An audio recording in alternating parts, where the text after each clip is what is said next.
My message is that there are a lot of talents in our neighborhoods. We are all gifted and talented. It's about expectations and people believing in us and finding the right mentors. Because if your family isn't the one that's like supporting you, which I hope everybody's family is, but that wasn't the case in my situation. So that's why I go out of my way to help my students too. So, and why I work, around, issues with like the Heights Square Task Force in our neighborhoods, and like, that's what helped me was doing good in school and having people that believed in me. Language is really part of your culture. It's the most important part of your culture is language, and it's the way that you are the way of being in the world, right? Communication. And we know from the research that when people speak multiple languages, their brains are wired differently. Like they have like more cognitive abilities, or like I would just put it simply, you're smarter if you're bilingual. All the research shows that. And so the way that we tend to look at people that are bilingual is like, oh, they have a barrier. Oh, they have a lack of English proficiency, rather than like framing that in a positive way. Like, wow, it's a gift, right? It's a talent actually to speak another language. And that's something that we should be building upon, and all children should learn multiple languages. It's not a deficit. And that's how we typically treat families that don't speak English, as if they don't know.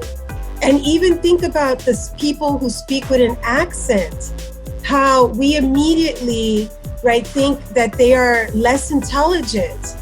And there's all kinds of studies about the bias of the type of accent you have. Like if it's a Spanish accent, it's worse. But if it's a British accent, it's like, that's distinguished and that's smarter. So there's a lot of research about, as well, the hate crimes that are happening today when people are speaking in their native languages, whether they're waiting for a sandwich in a sub shop or whatever in the grocery store.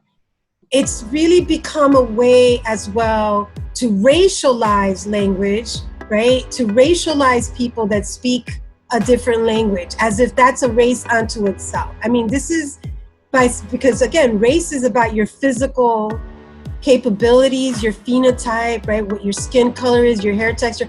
But now accented speech is also a physical thing, the way you talk, right? So I'm also very interested in the kind of like racism that people who speak other languages are also experiencing during this time. And then also trying to shift our mindsets about bilinguals and how important it is to maintain that native language. Because really, you cannot read a new language unless you have foundational literacy skills in your native language. If you don't know how to write and read in your native language, how are you going to learn to write and read in a second language? And so we have to have some balance there of understanding what the science says as opposed to what the biases are in our country of like, you just have to learn English. You're here in this country. I'm Sunny. I go to Tech Boston, and I'm currently going to 8th grade. I have a question for you. How much of an impact do you think you had or have on people with what you do? I think the more impact I like to see is working with younger people, youth, because you get that immediate joy. Like you just enjoy it more. And like with the theater and the music that the youth produce, it's so inspiring. So for that impact, I think it's kind of more like it's a two-way thing. Like I feel like I'm more impacted by the people that I am around with. I'm never sure how much I impact them, but I know they impact me, and that's the motivation right there. So the only way you're going to be able to make change is with others. Like it cannot just be only like an individual. So I gain a lot of strength from like this, like talking with you all today. This gives me hope.